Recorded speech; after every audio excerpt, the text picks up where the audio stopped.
Estamos en días de discusión de una nueva rendición de cuentas y siempre es un momento de debate picante en el ámbito político. Primero porque se trata de la reasignación o redistribución de dineros públicos y segundo porque otras cuestiones de importancia suelen introducirse en el texto. El proyecto de ley presentado el pasado jueves prevé un incremento presupuestal de 226 millones de dólares para 2023 que se repartirán principalmente en los rubros de educación, seguridad, salarios públicos y salud. ¿Cuáles son las fortalezas y debilidades de esta rendición según el gobierno y la oposición? ¿Qué pasa con los recursos para la educación y sus lineamientos? Hoy en La Letra Chica, números rendidos. El gobierno entregó, de la mano de la ministra de Economía, Azucena Arbeleche, la rendición de cuentas nacional. El monto extra presupuestal finalmente propuesto por el Poder Ejecutivo es de 226 millones de dólares para el año 2023. Y si lo desglosamos, se van a destinar 45 millones para la educación, 27 para seguridad, repartidos entre Interior, Defensa y Fiscalía, y 26 para ciencia, tecnología e innovación. La situación de pandemia, que aún no ha sido superada, se le agrega una situación de geopolítica, la guerra, producto de la invasión de Rusia a Ucrania, que ha tenido distintas consecuencias, sobre todo las hemos vivido en nuestro país, en el mundo entero, pero sobre todo las hemos visto en materia de aumento de precios. Y está claro también la voluntad del gobierno de la recuperación de la pérdida salarial, tanto del sector público como del sector privado. La ANEP pide 45 millones y lo que le da esta rendición de cuentas son alrededor de 39 millones. O sea que 40 millones de dólares en la rendición de cuentas es la mitad de lo que se le recortó. Después de un ajuste de 80 millones de dólares, nos parece muy importante que haya una asignación muy importante de recursos a la educación, pero discutir a fondo hacia dónde van esos recursos y no que vayan direccionados hacia determinados proyectos prácticamente personales de embestidas políticas partidarias que tratan de hacer de la educación un botín electoral. También venimos de un proceso complejo producto del COVID, que nos obliga también a generar medidas, yo diría, extraordinarias para recuperar espacios de intercambio y presencialidad con los estudiantes. En la medida que la Universidad de la República no puede crear nuevos puestos de docentes, estos docentes posiblemente emigren al extranjero. Lo que propone la rendición de cuentas dejaría de ser aprobado en la peor situación en la que ha estado la regulación del audiovisual a nivel nacional históricamente. La situación de hoy es que queda sin ningún límite a la concentración, no quedan límites a la publicidad, o sea, no queda ningún tipo de regulación. La falta de medicamentos en salud pública viene siendo denunciada por gremios de la salud y la oposición política. El gasto en medicamentos que se hizo con respecto al año 2020, del año 2021, es de una reducción en un 30% en valor en pesos. Una asignación que mueve mucho la economía es la obra pública. Y ahí hay poca cosa. Esto ya venía en el presupuesto, donde nos dijeron que lo iban a hacer con la venta de inmuebles, después nos dijeron en la rendición de cuentas que lo iban a hacer a través de fideicomiso y ahora aparece como gasto presupuestal. Es lo que se puede dar, es algo real, posible. Obviamente, cuanto más uno tenga, puede actuar mucho mejor. ¿Cuánto es el crecimiento de la inversión en vivienda? No quiero decirte datos así en el aire, porque no los tengo ahora, no me gusta decir una cosa por otra. Cuando se vean los números y dónde se destinan los recursos, van a entender por qué estamos satisfechos con lo que estamos presentando. ¿Qué tal? ¿Cómo están? Muy buenas noches. ¿Qué dice Maite Zarzuela? ¿Querías arrancar vos? ¿Cómo estás? Bien. Bueno, bienvenidas a La Letra Chica. Sí, ya quería meterme en tema, estaba ansioso. Se te extrañó la semana pasada, nos alegramos que estés bien, corazón. Muchas gracias. Bien. Arranque. Bienvenidas, bienvenidos, gracias por estar. Y bueno, vamos a empezar ya aterrizando números y charlando de política, porque de rendición de cuentas se trata este programa y vamos a recibir a dos representantes nacionales, integrantes en ambos casos de la Comisión de Hacienda de la Cámara de Representantes. Para empezar, le damos las buenas noches al diputado del Partido Nacional, Álvaro Viviano. Gracias por estar, Álvaro, bienvenido. Un gusto, gracias por la invitación. Y recibimos a la diputada. Siempre es lindo venir por acá. Gracias, Álvaro. Y a la diputada Frente Amplista Betiana Díaz, también integrante de la Comisión de Hacienda. Betiana, buenas noches, gracias. Bueno, muchas gracias y es un gusto estar acá. Empezamos con una pregunta para usted, Viviano. En reuniones previas que mantuvo y ya lo aclaro para toda la audiencia, vamos a empezar con una pregunta para cada uno de ellos y después vamos a tirar algunas preguntas o temas para que ambos opinen. Iremos alternando un poco el orden y vigilando a ojo de buen cubero periodístico que sea equitativo dentro de una discusión que no es un debate con reglas estrictas, pero que sí trataremos de mantenernos dentro de las buenas costumbres en ese sentido. Así que desde ya les agradecemos su disposición. Viviano, en reuniones previas que tuvo el Ejecutivo con integrantes justamente de la bancada oficialista, se conversó sobre qué áreas priorizar y justamente sobre la rendición de cuentas que se venía. Ahora que ya está proyecto en mano, ¿se reflejó lo hablado antes? ¿Cuál es su punto de vista y el de la bancada oficialista con respecto a lo que pasó por el filtro del Ministerio de Economía? Bueno, en principio mucha conformidad. Es decir, nosotros obviamente que en las conversaciones previas destacábamos algunas prioridades que había que necesariamente que abordar por diferentes motivos, porque son áreas sensibles, áreas prioritarias, porque fueron compromisos de campaña. Y creo que de algún modo fueron reflejadas en el proyecto que se envió. Siempre hay tiempo para mejorar. Es una rendición de cuenta abierta. Así lo hemos establecido con el gobierno desde el primer día, que iba a haber un mensaje y que luego de ese mensaje, bueno, podíamos ir trabajando, vislumbrando qué otro tipo de urgencias, qué otro tipo de cuestiones en el planteo se podía mejorar. Pero creo que es una rendición de cuenta histórica en términos de asignaciones. De las últimas 20, yo creo que es una de las rendiciones de cuentas que prevé mayor asignación de gastos. Segundo, creo que además por los destinos relevantes, destinos importantes, que van a la educación y que tienen que ver con continuar con la transformación educativa y poner en marcha un mecanismo de cambio en la gestión, que tiene que ver con el fortalecimiento de la seguridad, un ángulo que ha sido desde el primer día prioritario para el gobierno, que tiene que ver con la ciencia y tecnología, que tiene que ver con la salud y que tiene que ver también con un elemento trascendental que nos comprometimos en el presupuesto y que de algún modo había estado en duda en su momento, que es todo lo que tiene que ver con la recuperación salarial y el compromiso cierto de que la misma en el quinquenio se iba a llevar a cabo. Y la prueba está que en el día previo al ingreso de la rendición de cuentas, o el mismo día, sobre el mediodía, el gobierno termina firmando un acuerdo al 2025 con COFE, con el Sindicato de los Públicos y también con la educación, que yo creo que tiene un valor simbólico muy importante, tiene un valor clave en el gobierno para seguir profundizando medidas y creo que genera al funcionariado en general un clima de estabilidad muy importante y la certeza definitiva que aquello que se había comprometido en el presupuesto quinquenal se cumplió como así se había dicho. Bien, Díaz, ¿qué primera lectura hacen desde el oficialismo? Han señalado que este proyecto implica de alguna manera la disminución de la presencia del Estado. ¿Por qué?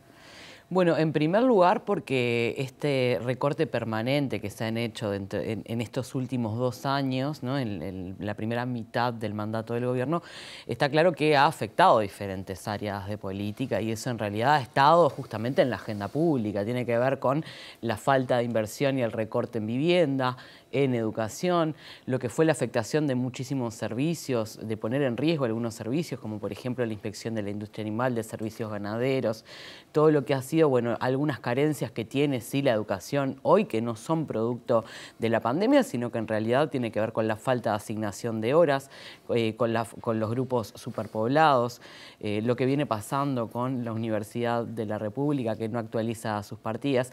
Nosotros lo que decimos es que esta disminución en el gasto que hubo durante todos estos 2 años implican sí una retirada, una disminución del rol del Estado y eso va acompañado de algunas medidas que tienen que ver justamente con, bueno, qué es lo que viene pasando en las empresas públicas, por ejemplo, la falta de inversión en mantenimiento, cómo eso lo siente la población en los servicios, ¿no? En los apagones, en el servicio de Internet, por ejemplo. Y lo que decimos es esta rendición de cuentas.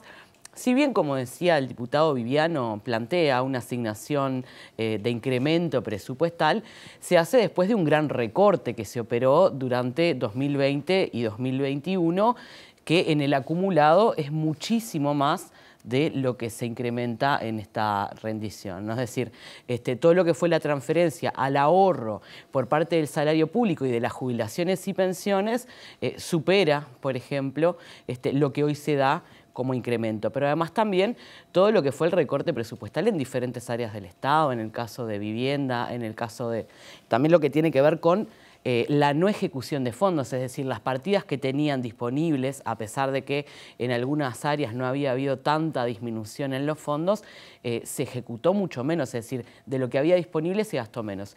Y eso en realidad lo sintieron, bueno, los usuarios de la salud, con una caída en el gasto de un 30%, entonces, bueno, ¿hasta dónde nos dijo la verdad el presidente del directorio de ACE, Cipriani, cuando vino al último llamado diciendo que no había dejado de gastar en medicamentos, cuando los números que escribe el gobierno así lo indican, ¿verdad? Entonces, lo que vemos es que en esta situación donde está claro que hubo un año atípico como el año 2020 por la situación de pandemia y que eso impactó en las economías del mundo, no solo en la uruguaya, bueno, hoy estamos 2 años después estudiando la rendición de cuentas del año 2021, los números a grosso modo de la economía se recuperaron, pero lo que no se recuperó fue las familias uruguayas que viven de su trabajo, sobre todo. Es decir, los números de consumo promedio de los hogares siguen por debajo, la tasa de actividad laboral sigue por debajo, bueno, los números de pobreza siguen por encima de los niveles prepandemia, es decir, hay un desempeño de la economía que no acompañaron la gran mayoría de las familias uruguayas. Tenemos prontos para ir metiéndonos rubro por rubro, pero caigo en la tentación de decirle, Viviano, con respecto a lo que decía Díaz, cortito, pero para establecer un diálogo que es lo rico. Pero obviamente que no compartimos esa visión, no he podido decir lo contrario. Recibimos un país con números complicados en materia económica, con un déficit fiscal en el torno del 5.2, con una creciente ascendente en materia laboral, de desocupación, con una deuda avanzando y con unos guarismos de pobreza a la baja en el último quinquenio. Tuvimos la pandemia y el gobierno, yo creo que dentro de ese marco, comparativamente con los países de la región, bueno, pudo sostener una crisis muy complicada. Y además sostener al país para que, primero, no faltara nada en la pandemia, porque no faltó nada en la pandemia, desde el punto de vista de los insumos de salud, desde el punto de vista de las apoyaturas económicas que hubo que hacer y desde el punto de vista de todas las previsiones económicas y macroeconómicas que el país requería, los efectos de que, vuelta la normalidad, pudiéramos tener un despegue. Y yo creo que en eso se alinea el país, porque los números de hoy en día hablan de 58.000 puestos de trabajo que en el 2022 se han recuperado y prácticamente equilibramos el 2019 con una posibilidad de 40.000 más a fin de año, con un crecimiento que proyecta la economía un 4.8 de aquí al final, y eso se tiene que traducir en más empleo, se tiene que traducir en mejora para la gente en definitiva, más otras medidas que seguramente haya que tomar, de distinto contenido para asegurar que esa sociedad media baja, que es la que trabaja, la que sufre a veces los impuestos, impuestos algunos de ellos que no los creamos nosotros, tengan una cuota de oxígeno que merecen. Y yo creo que ahí está puesta de alguna medida la proa de aquí en más y hasta el final del periodo. Díaz. Bueno, nosotros lo que leemos de los propios datos que publica el gobierno, que publica el Estado, que produce oficialmente, es que si bien la economía se recuperó, las familias no han logrado recuperarse de la misma manera. Hay un caso bastante ejemplar que mencionaba el propio diputado Viviano, que es, bueno, en este último tiempo se corrigen las previsiones de crecimiento de la economía, es decir, al alza, porque la economía se está recuperando mucho más rápidamente de lo que esperaba el propio gobierno, que en el año 2021 las corrigió a la baja también. Ahora, no se está volcando en más empleo, es decir, las previsiones de crecimiento del empleo siguen incambiadas, a pesar de que las previsiones de crecimiento de la economía en general se modifican al alza.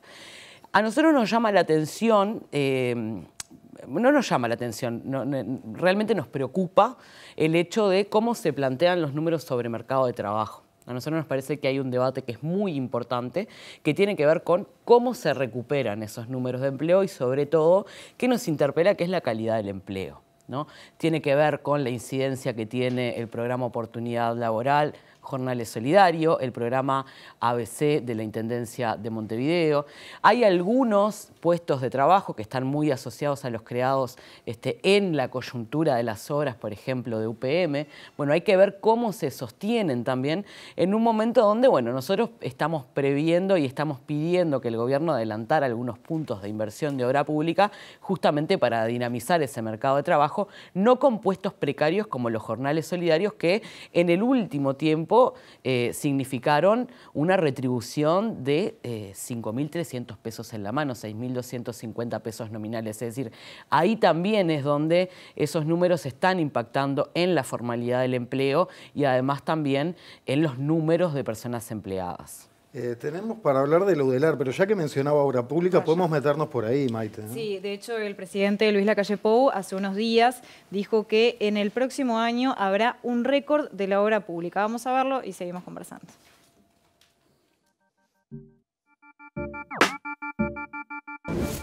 En cuanto a obra pública está bien que siempre se pida más porque es lógico. Este año va a ser récord histórico en obra pública, récord histórico. El ministro de Transporte hizo una reseña de algunas rutas que se están construyendo, además de la inversión en asentamientos que va a ser histórica. Bien, de cualquier manera, tanto trabajadores como empresarios mostraron un poco de escepticismo respecto a esto. Díaz, comencemos con vos y después seguimos contigo, Vivian. Bueno, en primer lugar decir algo importante. 10.500 millones de inversión en obra pública en un quinquenio no es un récord histórico en inversión. En el último quinquenio de la administración Frente Amplista se invirtieron 11.000 millones en obras que están asociadas justamente a la intervención del Ministerio de Obra Pública, ¿no? Aquí se mezclan otras cosas, lo dice el mismo presidente, se mete la plata de asentamiento, es decir, si nosotros sumáramos además todas las otras intervenciones de obra que se hicieron, seguramente sería mucho más la inversión. Por eso no se puede sostener que es una inversión histórica, justamente a la luz de lo que se invirtió en el último periodo. A nosotros en realidad eso nos parece una trampa discursiva o que realmente desconocen cuál fue el punto de partida del que, bueno, en el que inicia este gobierno en términos de lo que fue inversión, de lo que fueron números de pobreza, de lo que fueron indicadores sociales. Esto es algo que abunda muchas veces, sobre todo en las rondas de prensa de las principales figuras del gobierno, que es desconocer y plantear como algo totalmente refundacional algunas medidas que ya funcionan, algunas herramientas que ya estaban en el Estado y en realidad, bueno, decir eso mismo, ¿no? El Frente Amplio, desde el año 2020, en la primera propuesta que hace en Torre Ejecutiva, se le pide al Ejecutivo que adelante puntos de inversión. ¿Por qué? Porque la inversión en obra pública tiene un efecto directo en la generación de empleo, de puestos de la construcción, que son buenos salarios, pero que además también generan sinergias positivas en las economías locales. Hoy tenemos a Cambadu denunciando que cayó el consumo en el comercio minorista. Eso es menos plata, menos capacidad de compra en el bolsillo de las familias uruguayas. Hace 2 años que lo estamos pidiendo. Celebramos que el gobierno tenga un plan. Lo que también estamos viendo es, bueno, esperando a que venga el ministro y el equipo del ministerio para ver cuándo se van a concretar esas obras, porque hay obras comprometidas, como por ejemplo la construcción de 4 cárceles, que ahora van a ser 3, donde hace 2 años que estamos escuchando que se van a financiar de diferentes formas, pero que al final nunca se concretan. Bueno, esperemos tener información más certera de estos asuntos también. Viviana, entonces, ¿qué pasa con las cifras? Bueno, yo creo que hay que mirar el árbol, o mejor dicho, dejar de mirar el árbol para mirar el bosque.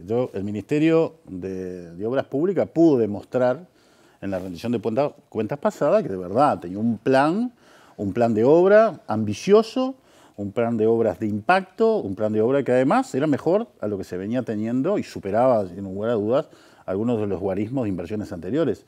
Pero la obra pública no es sola y no está sola vinculada a un ministerio.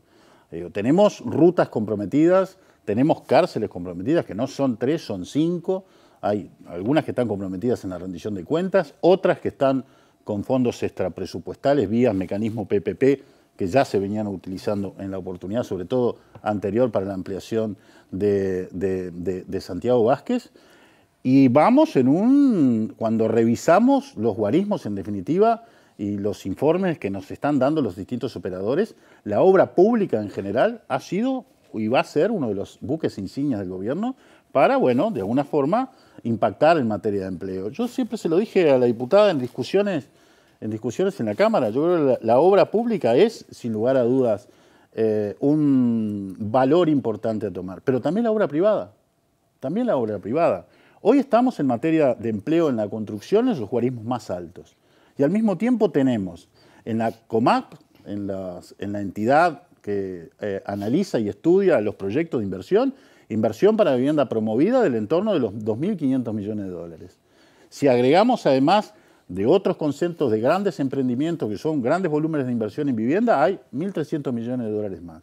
¿Y eso qué es? Eso es inversión, eso es credibilidad, eso es una imagen de un país que empieza a atraer inversiones del exterior, que está consolidando una economía, que está consolidando un rumbo y que tiene claro, por encima de todo, que la forma de proveer, empujar y buscar el despegue de la gente es buscando cada día mayores posibilidades de empleo y sobre todo mejores posibilidades de inversión.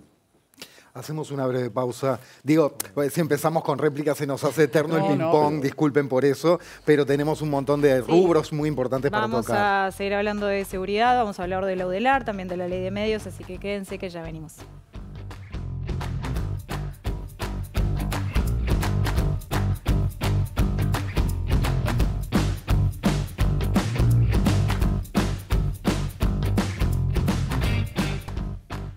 Seguimos con la rendición de cuentas, pero antes les recordamos que nos pueden seguir en Twitter, @LaLetraChicaTV, y si quieren participar de la discusión, #LaLetraChica. Bien, y seguimos con los diputados Betiana Díaz del Frente Amplio y Álvaro Viviano del Partido Nacional, hablando de esta rendición de cuentas, ambos integrantes de la Comisión de Hacienda, que bueno, hoy están discutiendo acá para todos nosotros, para la ciudadanía y frente a nosotros, pero que vienen con una actividad fuerte en estos tiempos. Me imagino, les comentaba recién en la pausa, lo que será estar manejando todos estos rubros todo el tiempo. Bueno, está bien, es su tarea, sigamos adelante, suerte en pila con todo lo que queda de discusión. UDELAR, empezamos con usted, Viviano. La UDELAR definió algunas demandas y la Universidad de la República además está diciendo, porque está diciendo que dentro de un congelamiento presupuestal, al final del quinquenio, si esto continúa como está proyectado, perdería un 7,6% de su presupuesto real. Creo, además, me animo a decir que la UDELAR es uno de los temas que, por lo menos en redes sociales y a nivel de la opinión pública, por todo lo que significa y por la importancia que ha tenido la investigación en la pandemia, representa para la ciudadanía. Viviano. Bueno, es verdad, la universidad es uno de los temas sensibles. De hecho, tenemos conversaciones estos días con miembros del Consejo Directivo Central para hablar un poco sobre el mensaje de la universidad. Lo primero que hay que decir es que la universidad tiene un presupuesto importante, muy importante. Que además de ese presupuesto muy importante, cuando durante mucho tiempo la universidad fue la cenicienta, en el presupuesto quinquenal y en las rendiciones de cuentas que hemos tenido hasta ahora, hemos estudiado por vía incremental varios de los proyectos que presentó la universidad. Y la hemos considerado y lo hemos debatido con ellos. Y me atrevo a decir que desde la última rendición de cuentas, tantos por los proyectos que se le aprobaron y asignando recursos incrementales a la universidad, en parte ejecutados por la universidad y en parte ejecutados por el Hospital de Clínicas, salimos de una negociación con conformidad, tanto el gobierno como la universidad, de ese proceso. En esta rendición de cuentas es verdad, no hay asignaciones puntuales.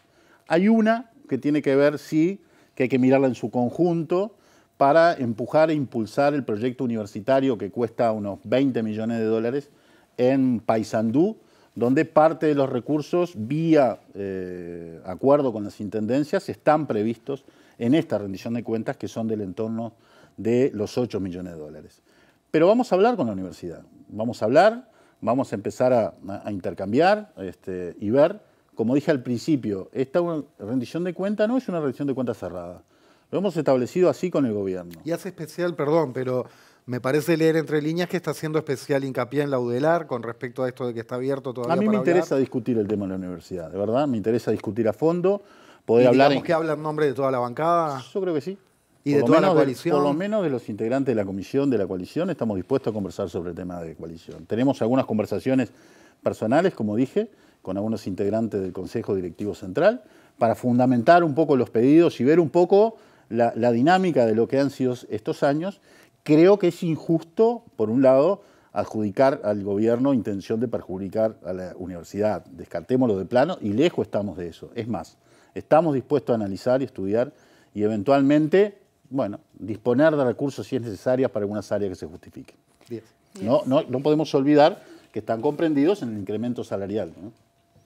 Yo creo que acá hay una forma de negociación que elige el gobierno y que también lo hizo la rendición de cuentas pasada, que es apretar el cinturón, y cuando afloja un poquito, así sean pocos recursos o que se cumpla con un mínimo requerimiento de lo que hacen los organismos, bueno, ya se ve como una gran victoria de incremento, ¿no? Y en realidad también la rendición pasada venía a 0 pesos para la Universidad de la República. O sea, ¿consideras que este diálogo que se puede generar ahora entonces? Yo creo que no es cierto que le van a dar 0 pesos a la Universidad de la República y que esto es una forma de negociación que se está marcando el gobierno para obligar a la universidad a negociar a la baja.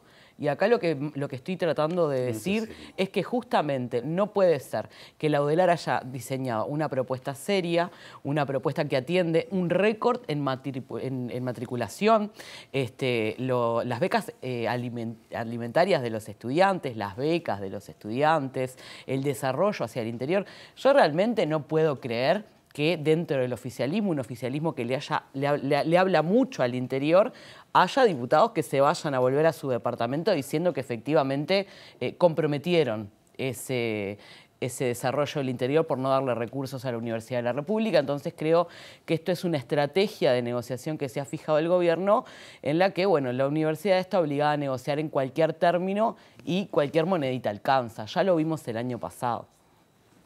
Bien, obviamente para hablar muchísimo más sobre UDELAR, pero queremos seguir tocando otros temas. Lo veo desesperado. No, está bien. Estamos bien. Obviamente dale. no compartimos. Adelante. No, pero bueno. Jorge, No, yo sé. Sigamos, bueno, vamos a meternos entonces con Ley de Medios, porque la rendición de cuentas deroga la llamada Ley de Medios del año 2014, la 19.307, recordemos, gobierno de Mujica. La normativa no modifica la accesibilidad de personas con discapacidad auditiva y visual a los servicios de televisión abierta y se restablecen 2 normas aprobadas durante la dictadura. El artículo presentado por el Ministerio de Industria, Energía y Minería señala que las concesiones, autorizaciones y licencias vigentes que fueron otorgadas no se verán afectadas por la derogación de esta ley. Estamos hablando en este caso no de asignación de recursos, sino de estas otras cuestiones que decíamos al arranque del programa, vienen en las rendiciones de cuentas en general. En este caso, claro, la derogación de la vigente Ley de Servicios de Comunicación Audiovisual implicaría que vuelvan a estar vigentes decretos de la dictadura. Esto es una cuestión práctica y es así. Bueno, ¿cómo lo ven? ¿Cómo fue el orden? Me perdí. Empezamos con Díaz. Bien. Que se derogue totalmente la ley no implica de por sí que vuelvan a estar vigentes los decretos de ley de la dictadura, uno firmado por Aparicio Méndez y otro por Gregorio Álvarez. En realidad el gobierno lo pone a texto expreso en esta rendición de cuentas. ¿Cuál es el marco normativo al que va a referir? Incluye otros artículos. A nosotros nos parece que es producto también de la incapacidad del gobierno en avanzar en una negociación dentro de la propia coalición de gobierno. El proyecto de modificación de la Ley de Medios hace casi 2 años que está en la Comisión de Industria de Diputados. Está claro que hay una gran diferencia marcada por algunos socios de la coalición, en particular de Cabildo Abierto y del Partido Colorado, y bueno, y ahora llega en la rendición de cuentas esto que, bueno, nos deja sin un marco normativo claro donde hay grandes retrocesos, ¿no? Es lo que tiene que ver con la protección de derechos de las personas, sobre todo de las niñeces y de las infancias, porque si bien se hace mención al marco normativo del Código de la Niñez y de la Adolescencia, en la propia ley se había avanzado muchísimo. Esto es una preocupación que están planteando las organizaciones sociales. Bueno, en realidad se había avanzado mucho más. Por ejemplo, en el último tiempo, INAU había podido ganar algunos juicios a los canales por exposición de datos de niños, niñas y adolescentes gracias a este nuevo marco normativo. Pero además, lo que tiene que ver con este otorgamiento o reconocimiento de las licencias otorgadas, no deja claro, y hay algunos vacíos legales con respecto a qué es lo que pasa con esas licencias y cómo va a ser la renovación, porque eso también estaba reglamentado en esta ley. Al caer todo, cae todo el marco, también va a caer el decreto reglamentario de esa ley. Y algo que no es menor es que yo creo que en la desesperación por tener un nuevo marco, el gobierno comete otro error, que es incluir una parte de la norma que es inconstitucional, que tiene que ver con la transmisión de los espectáculos deportivos, que ya fue declarada inconstitucional por la Suprema Corte de Justicia y que claramente se pasó por alto porque se copia el artículo que estaba incluido en la ley anterior, y esto, bueno, deja otro problema dentro de la propia rendición de cuentas. ¿Esto es para derogar la ley de medios en esta rendición o es para obligar a negociar a aquellos socios rebeldes? Nos parece muy grave realmente si la idea es derogar toda la ley, porque estamos planteando que fue una ley muy pensada, muy trabajada con la sociedad civil organizada y con los expertos en comunicación también, que bueno, retomando algunos marcos de la dictadura militar, lo que obviamente pone arriba de la mesa es riesgos sobre la libertad de expresión, sobre todo de los periodistas también, ¿no?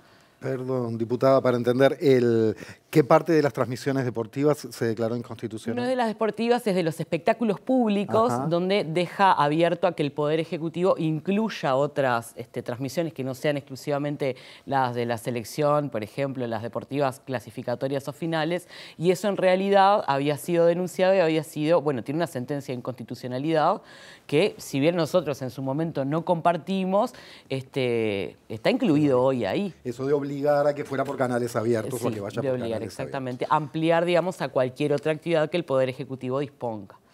¿Viviana? Bueno, está claro que la voluntad del gobierno desde el primer día ha sido la de generar una nueva ley de medios, por varios factores sobre los cuales voy a hablar ahora. Pero es muy llamativo de que se reprochen los antecedentes de la ley, que son los decretos ley. Hasta el año 2014, que se votó la ley vigente, la 19.307, el marco jurídico que había era ese, el que se restituye ahora al anular la ley 19.307, pero el marco jurídico que había antes de la 19.307 era el que se restituye hoy. No porque fue votado la dictadura, no fue votado la dictadura, si anduvo y nuestro sistema jurídico cedió esa norma durante mucho tiempo después de la dictadura, no sé cuál es el problema que hay hoy. Segundo tema, la ley de medios vigente se votó en el año 2014 y no entró a regir hasta el 2019 que se reglamentó. O sea que tan perfecta, tan buena ley no era, sobre la cual recayeron, además, más de 7 u 8 fallos de inconstitucionalidad sobre un número importante de artículos de esa ley. Por lo tanto, había que intervenir, y nosotros vamos a intervenir. En parte, derogando la ley. Segundo, restituyendo normas, algunas de las que ustedes mencionaron, más otras del régimen jurídico post-dictadura, más otras que además intervienen en las facultades actuales de la URSEC, por ejemplo, más otros decretos que seguramente habrá que ir trabajando, pero yo creo que hay que modificar una ley que fue excesivamente intervencionista, que fue y dejó espacios abiertos por todos lados, que además incurrió en los mismos errores que se nos adjudican a nosotros sobre el tema de concentración de medios, porque prevén más o menos lo mismo. Así que bueno, yo creo que los nuevos cambios tecnológicos, las nuevas realidades de mercado, de los medios y de la sociedad, implica hoy tomar decisiones. La ley de medios va en ese camino y asegurar un marco transparente, amplio, legítimo, aportando la libertad que yo creo que de algún modo va a dar mayor seguridad al estamento jurídico que tenemos para valorar esta situación. Es el gobierno el que no tiene acuerdo en esto, ¿no? Si no, en este proceso de 2 años no estaríamos en esta situación de tener que poner la derogación total de una norma tan importante dentro del marco de la discusión de una rendición de cuentas. ¿No? Claro, es como ¿qué va pasa, en el por medio ejemplo, ahí. con lo que decía Díaz de los derechos de niños y niñas, o por ejemplo también la regulación de tiempos de algunas publicidad? Regulaciones expresas que se retoman. Si ustedes miran la rendición de cuentas, y tú mencionaste algunos artículos, hay otras medidas que se mantienen y otras que están comprendidas en el marco general de las normas que la URSEC dispone para regular este tipo de situaciones. ¿Y el futuro de la negociación dentro de la coalición de una nueva ley de medios? Bueno, todo es un tema de discusión. Si en el medio, hasta como ahora dice, no ha sido posible, bueno, eso es lo real. No, digo dentro de la coalición, pero es típico tema que debiera ser política de Estado. Lo ideal sería una amplia negociación con la sociedad civil, con la oposición también, y llegar a amplios acuerdos. Nosotros teníamos prácticamente todo dispuesto para votar, eso es la verdad. Yo no voy a negar cosas que son ciertas y lo que dice la diputada ya es verdad. Tuvimos 2 años discutidos, llegamos a un acuerdo sobre el final del proceso del año pasado y al momento de votar no tuvimos internamente la mayoría suficiente para votar ese proyecto de ley. O sea, no tenemos diferencias de fondo en la discusión de esa ley. Restan algunos detalles. Lamentablemente, por diferentes cuestiones, no la hemos podido aprobar. Viene este planteo en la rendición de cuentas, que es lo más inmediato. Si en el medio hay algún tipo de negociación, conversación, acuerdo, lo que sea, para viabilizar el proyecto que está en discusión. Se cae el artículo de derogación. Bienvenido sea. Se cae del proyecto. Ya lo vimos, esta película. Es una forma de negociar que tiene el gobierno con el oficialismo. Bienvenido sea.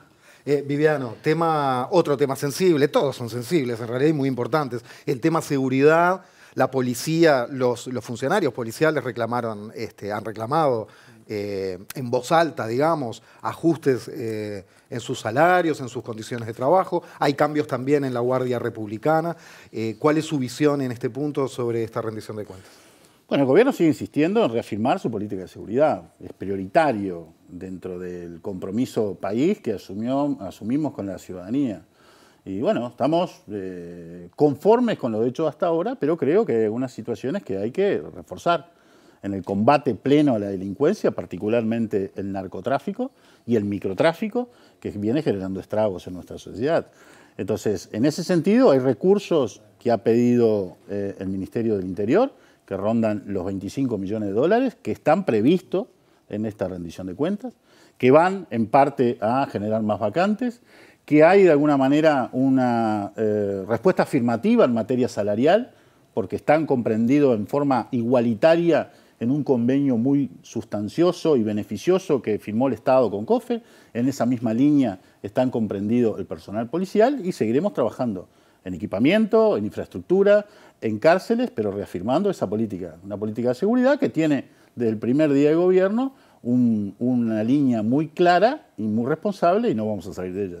Díaz, ¿cómo lo ve la oposición? A nosotros nos cuesta encontrar una línea clara, ¿no? Sobre todo con algunos cambios de reubicación institucional que se siguen haciendo y que nos preocupan.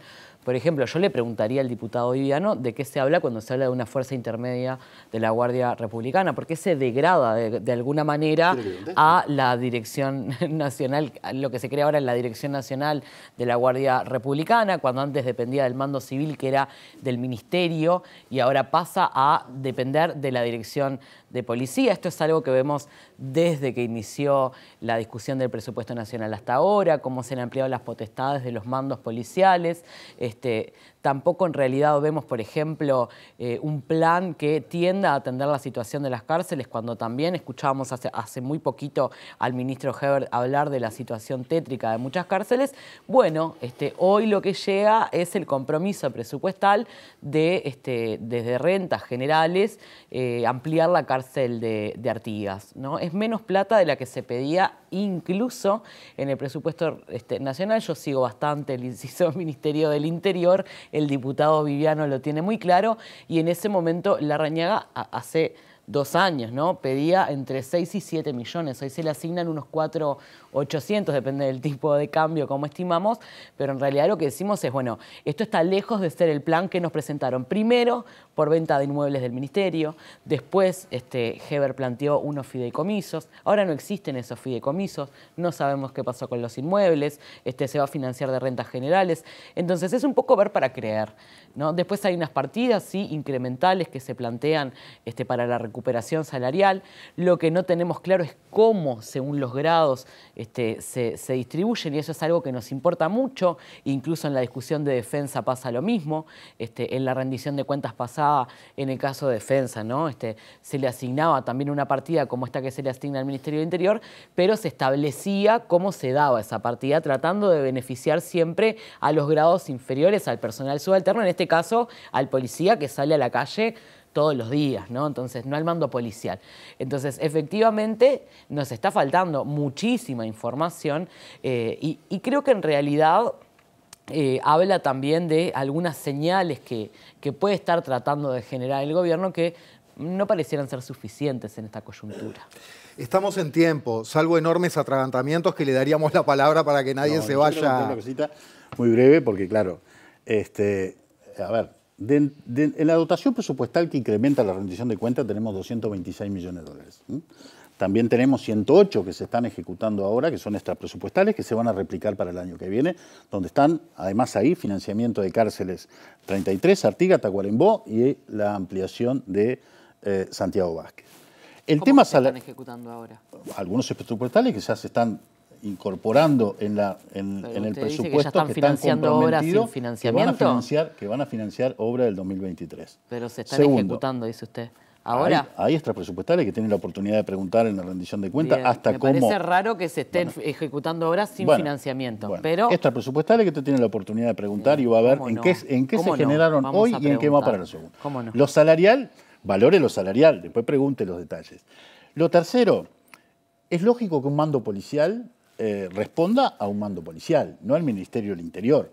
En este caso, la Republicana depende del mando policial, el jefe de policía. Ahora, ese cambio no se dio ahora. Ese cambio ya se dio en la ley de urgente consideración. Lo que se hace en la rendición de cuentas es una adaptación lea las referidas. Bueno, lea las referidas y lea las 58. Lea las leyes a las que refieren las modificaciones de esta rendición de cuentas y dependían del Ministerio del Interior. Esta es una reubicación institucional que se incorpora en esta. Está en mi tiempo. Le invito a sacar el 58 de la LUC y va a ver que ese cambio ya se hizo. Lo que se está haciendo una adaptación es, de alguna manera, la normativa que regula el funcionamiento policial. Cerramos por hoy. Bueno, muchísimas gracias. Muchas gracias a ambos por un placer. Siempre es un gusto debatir con el diputado Viviano, con el que tenemos estudiamos bastante para estas cosas. Sí, y tenemos buena relación. Muchas gracias. Muchas gracias a ambos. Y bueno, en el próximo bloque nos vamos a estar metiendo de lleno con el tema educación. Ya venimos.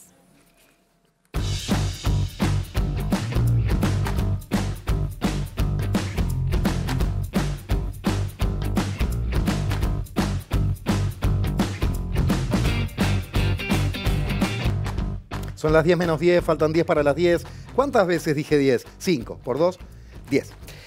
Seguimos hablando de rendición de cuentas, volvemos a los temas serios que tanto nos importan, y en este caso nos metemos con educación, y para eso recibimos al secretario general de FENAPES, Emiliano Mandasen.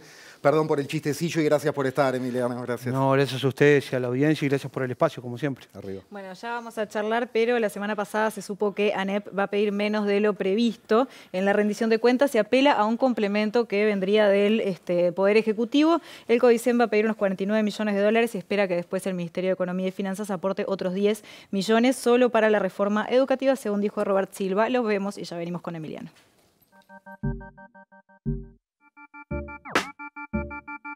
Nosotros hemos solicitado 49 millones de dólares a tipo de cambio 40 para atender cuestiones de fortalecimiento de los docentes, concurso para los docentes de secundaria y UTU para que puedan ascender, mayores recursos para los directores de los centros educativos, centros María Espínola de tiempo completo en liceos y en UTU, y también lo que nos parece muy importante, atención de la inequidad, pero también hay muchos millones asignados a la recuperación, que era una cuestión que desde CODICEN también propiciábamos y que el gobierno se había comprometido y que lo ha hecho, recuperación salarial para docentes y para funcionarios. O sea que hay muchos recursos públicos para la educación, es una buena noticia para el país, hay una gran responsabilidad de utilizarlos muy bien para poder concretar los cambios que todos anhelamos.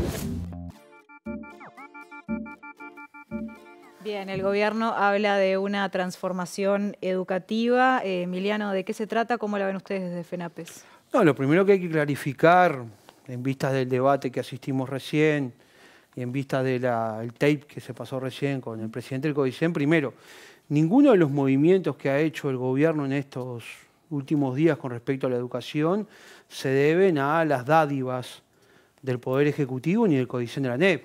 Ha sido producto de la movilización de miles de trabajadores. Digo porque parece que las fórmulas son mágicas. Lo segundo que llama poderosamente la atención es que un legislador hable de acuerdo cuando lo que tenemos, y lo tengo acá documentado, me forzó a sacar el documento de la mochila, es un preacuerdo. Lo tercero, llama poderosamente la atención que un legislador hable de incremento. Lo que acá hay, y hay que estudiarlo a fondo, es recuperación de lo perdido.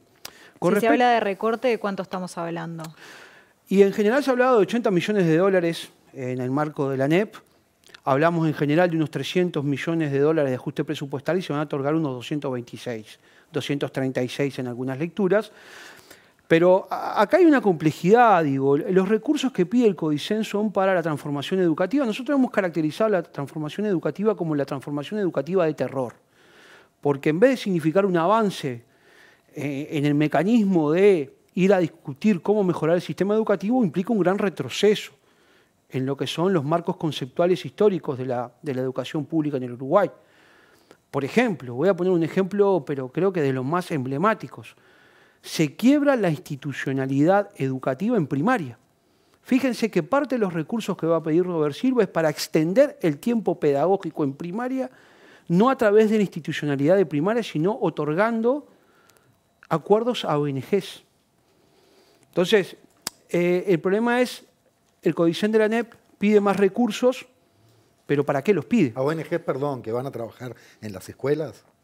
O que van a trabajar en sus propios locales, extendiendo el tiempo pedagógico de los estudiantes. Pero entendemos la implicancia que esto tiene, ¿no? O sea, hay una forma de tercerizar la extensión del tiempo pedagógico en primaria que tiene una institucionalidad muy potente con una construcción secular, ¿no? Entonces, yo creo que el problema acá es, primero, hay una devolución de parte de aquello que se ajustó. O sea, lógicamente, si yo anuncio 226 millones de dólares, el televidente va a decir, ah, qué bien. Sí, pero recortaron 300. Ojo.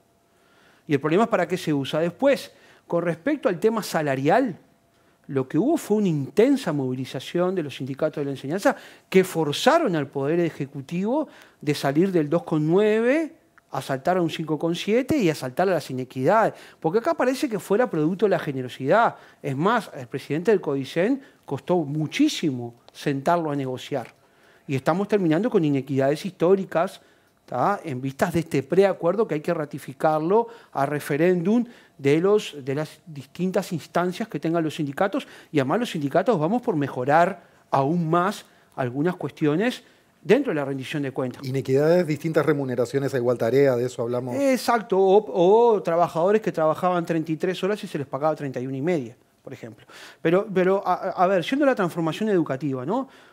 Lo que creo que tenemos que ver es que el pedido del Codicen de la ANEP de mayores recursos obedece a esa transformación, entre comillas, que yo creo que deberíamos debatirla mucho más a fondo, más allá de los anuncios y de toda la estructura mediática que se armó. Porque lo que va a implicar esa transformación, que nosotros la caracterizamos como de terror, es un grave retroceso, ¿no? En vez de, bueno, vamos a debatir que hay que mejorar el sistema educativo, estamos todos de acuerdo, yo no tengo un problema, me parece que es lo que hay que hacer. Ahora, el problema es que las decisiones que se están tomando implican un profundo retroceso. En ese sentido, ustedes también, desde FENAPES lo han dicho y está publicado en la página, cuando desarrollan por qué es de terror para ustedes, hablan de directrices internacionales que tienen que ver con el BID, el Banco Mundial, de homogeneización global de la educación. ¿En qué se traduce eso? ¿Qué cambia en cuanto a cómo se educa, qué educación se brinda? Bien, en las próximas horas vamos a estar haciendo público un informe contundente con respecto a la incidencia de los organismos internacionales de crédito en la política educativa uruguaya. O sea, el marco de referencia curricular que se presenta como un marco, además con algunas citas de pedagogos uruguayos, es una receta internacional así a rajatabla. O sea, y lo vamos a comprobar porque vamos a presentar un estudio en las próximas horas, un estudio en base a el trabajo nuestro con la UDELAR, y un estudio en base a un análisis que hacemos con la Internacional de la Educación. Entonces, lo que estamos diciendo es, hay directrices que hacen a un modus operandi común, ¿tá?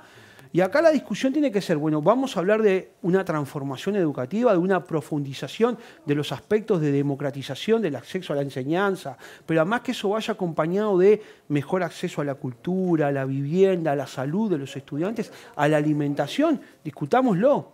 Pero dejemos de discutir en el marco de una gran propaganda que lo que hace es camuflar en no querer discutir los problemas de fondo, que implican la discusión del sistema educativo en sí, no solo la currícula, porque lo que dice el Codicen es, el problema es que los estudiantes se aburren.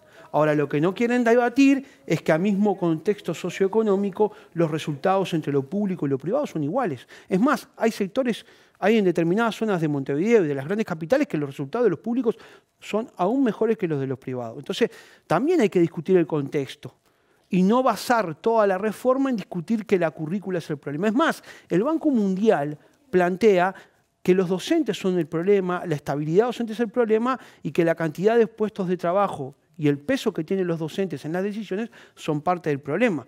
Entonces, creo que lo que ha existido en las últimas horas es una muy fuerte movilización de los trabajadores de la educación en general, de la población que respaldó eso, y eso forzó al gobierno y al Codicen a moverse de una rendición de cuentas que se decía gasto cero.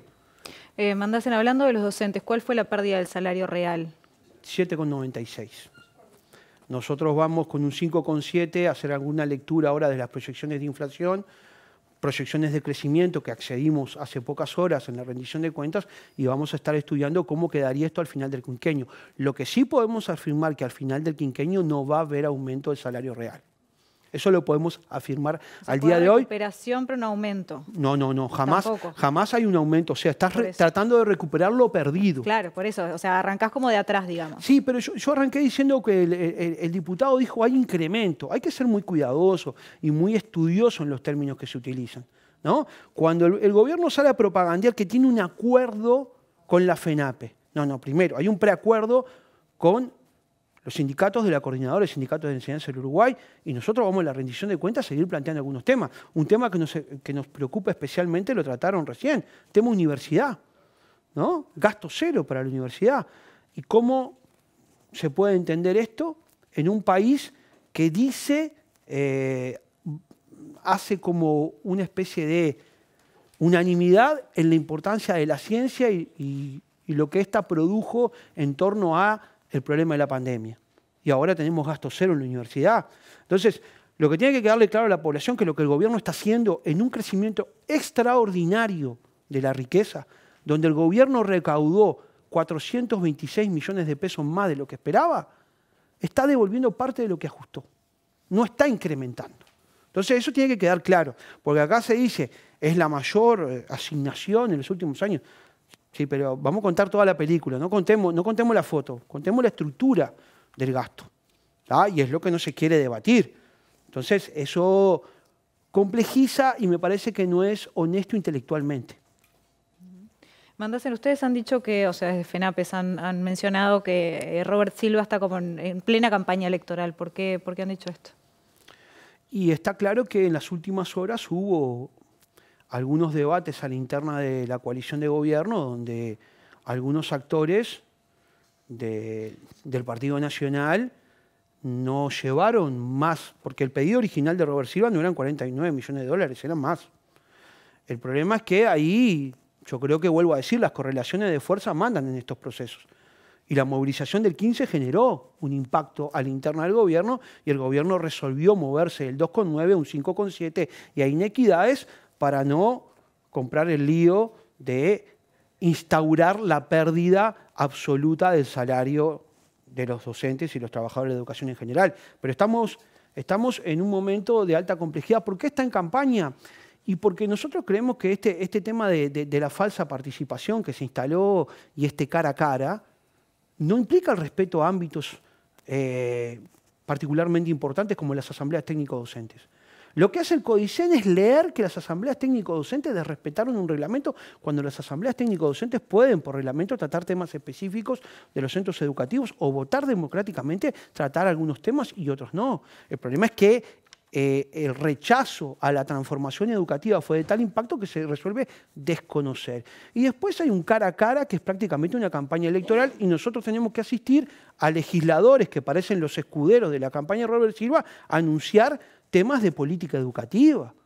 Cuando estamos hablando de un tema especialmente sensible que hay que estudiar, no hay que salir a decir como si fuese un botín de guerra electoral. Lo que pasa es que transformaron la educación con esa instalación del concepto de crisis educativa, que no es una novedad acá, ¿no? Se ha hecho en toda América Latina, en todo el mundo. Cuando se quiere privatizar y transformar, entre comillas, se instala el elemento de crisis, de que está todo mal.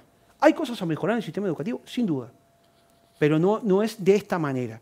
Entonces, lo que se hace es tomar como botín de guerra electoral una transformación educativa que lo que nos va a implicar es un grave retroceso. ¿Por qué? Y porque va a haber un sector de la población que va a acceder al conocimiento universalmente válido y otro sector que va a estar recibiendo una educación totalmente subsumida al mercado laboral. Y eso lo dicen los propios documentos del Banco Mundial, a los cuales el gobierno uruguayo suscribió. Honestidad intelectual vale, estos documentos no vienen solo de este gobierno, vienen de gobiernos anteriores. Porque también hay que ser honesto intelectualmente cuando uno plantea determinadas líneas de continuidad y líneas que están equivocadas. Emiliano Mandasen, secretario general de FENAPES, muchas gracias por este rato en La Letra Chica, en un tema que por supuesto es mucho más profundo y extenso. La seguimos en cualquier momento. Nos quedamos a las órdenes para volver y para establecer cualquier tipo de debate, porque creemos que la sociedad se lo merece. Gracias. Muchas gracias. Bueno, quédense que ya se viene Línea de 3, hoy profundizando en el fútbol femenino.